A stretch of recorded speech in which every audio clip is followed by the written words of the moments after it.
বাঙালি খানায় সবাইকে স্বাগত জানাই।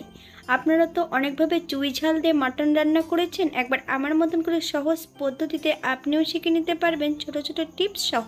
তবে আজকে শুধু আমি এখানে মাটন রান্না করব না, চুই ঝাল কীভাবে সারা মাস সংরক্ষণ করে খাবেন সেটাও আমি এখানে দেখিয়ে দেব। তবে আজকে আমি এখানে কিভাবে চুই ঝাল দিয়ে মাটন রান্না করলাম চলুন সেটা একবার দেখে নেওয়া যাক ভিডিওর মাধ্যমে। আশা করছি আজকের ভিডিওটি ভালো লাগবে। সকল বন্ধুদের কাছে অনুরোধ করছি সম্পূর্ণ ভিডিওটি দেখার। এটা ছিল বিরিয়ানির মাংসটা।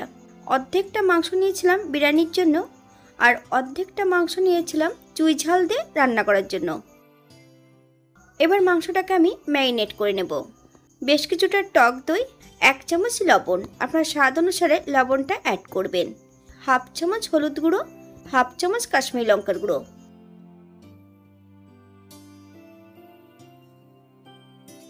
আদা, জিরে, ধনে, কাঁচা লঙ্কা একই সঙ্গে বেটে নিয়েছি, 2 চামচ বাটা মশলা অ্যাড করব। পরিমাণ মতন কাঁচা সর্ষের তেল অ্যাড করতে হবে। বেশ ভালো করে ম্যারিনেট করে নেব। 20 থেকে 25 মিনিটের জন্য মাংসগুলোকে রেস্টে রেখে দেব। আপনাদের হাতে যদি সময় থাকে আপনারা বেশি সময় রেখে দিতে পারেন। এখানে আমি 600 থেকে 700 গ্রামের মতন চুই ঝাল নিয়ে নিয়েছি। এই চুই ঝালগুলো আমি 3 থেকে 4 মাস রেখে খাবো। কিভাবে রেখে খাবো চলুন সেটা একবার দেখে নেওয়া যাক। মাংসতে আমি যতটা দেব ততটা আমি কেটে নিয়েছি। প্রথমে চুই ঝালগুলো জলের মধ্যে ভিজিয়ে রেখে দিতে হবে 2 থেকে 3 মিনিটের মতো। একটা সুতি কাপড় নিয়ে সেই সুতি কাপড়টাকে বেশ ভালো করে ভিজিয়ে নিতে হবে। কাপড় থেকে সম্পূর্ণ জলটা কিন্তু চেপে ফেলে দিতে হবে। একটা কাপড়ের ব্যাগ নিয়েছি, সম্পূর্ণ চুই ঝালটা আমি ওই কাপড়ের ব্যাগের মধ্যে রেখে ফ্রিজে রেখে দেব। 3 থেকে 4 মাস আপনারা এটা রেখে খেতে পারবেন।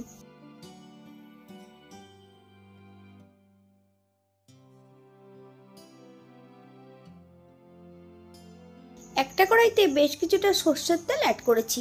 তেল গরম হওয়া পর্যন্ত অপেক্ষা করতে হবে।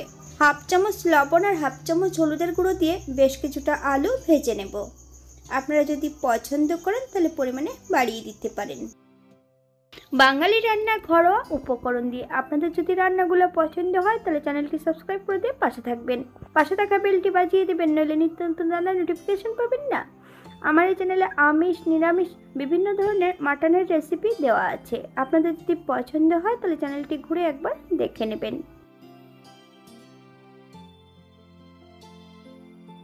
সম্পূর্ণ আলুগুলো তেল থেকে তুলে নিয়েছি। আপনারা এর থেকে কম বেশি ভেজে নিতে পারেন। একই তেলে রান্না করব। ফোড়নে রেখেছি সাদা জিরে। ফোড়ন থেকে সুগন্ধ বেরোলে মিডিয়াম সাইজের 2টো পেঁয়াজ সরু সরু করে কেটে নিয়েছি। সম্পূর্ণ পেঁয়াজটা অ্যাড করব। 1/2 চামচ লবণ, আপনার স্বাদ অনুসারে লবণটা অ্যাড করবেন।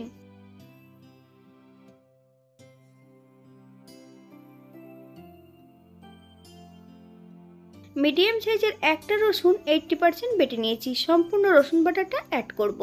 পেঁয়াজ রসুন থেকে যতক্ষণ কাঁচা গন্ধ ছাড়ছে ততক্ষণ বেশ ভালো করে ভেজে নিতে হবে।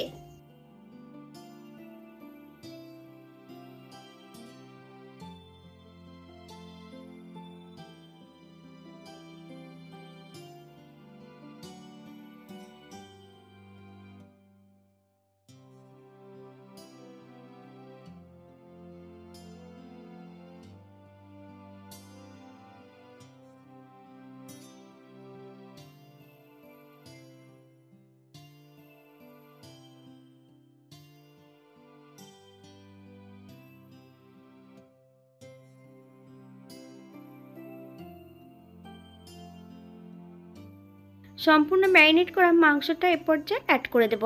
তবে মাংস যখন অ্যাড করতে হবে গ্যাসের ফ্লেমটা লোতে রেখে।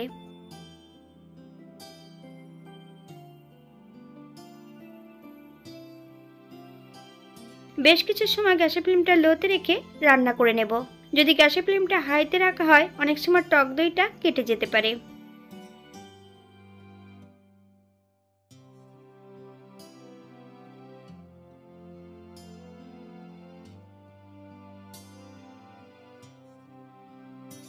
মাংস কষানোর মাঝপথে সম্পূর্ণ চুই ঝালগুলো অ্যাড করে দেব। তবে আমি এখানে 4 টুকরো চুই ঝাল নিয়েছি, আপনারা এর থেকে কম বেশি করে নিতে পারেন।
একটা গোটা রসুন অ্যাড করব, আপনারা যদি পছন্দ করেন তাহলে পরিমাণে বাড়িয়ে দিতে পারেন। আরও বেশ কিছু সময় মাংসটা কষিয়ে নিতে হবে, তবে 30 থেকে 40 মিনিটের মতন মাংসটা কষিয়ে নিলেই হবে।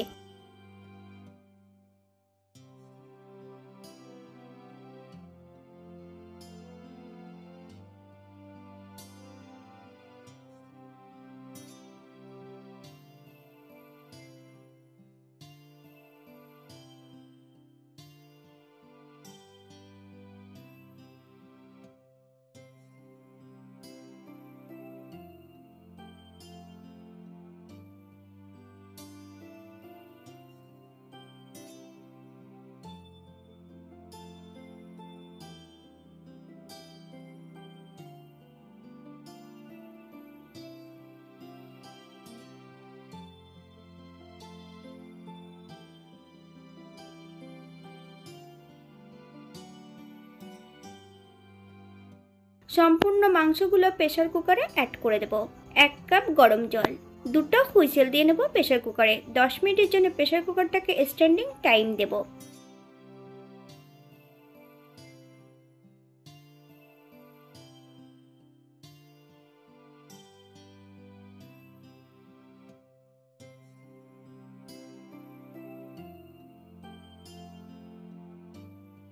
এই পর্যায়ে চুই ঝালগুলো আমি একটা ভারী কিছু দিয়ে থেতো করে দেব।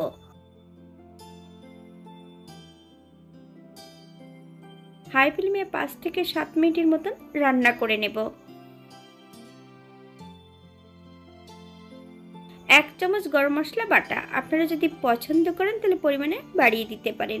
গ্যাসের ফ্লেমটা অফ করে দিয়ে 5 মিনিটের জন্য স্ট্যান্ডিং টাইম দেব, তারপর সার্ভ করব।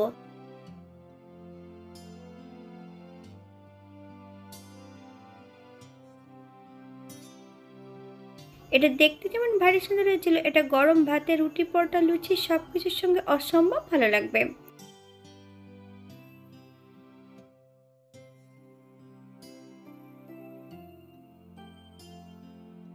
আপনারা বাড়িতে একবার একই পদ্ধতিতে বানিয়ে নেবেন। আমি এখানে যে উপকরণগুলো অ্যাড করেছি আপনারা এর থেকে কম বেশি করে নিতে পারেন।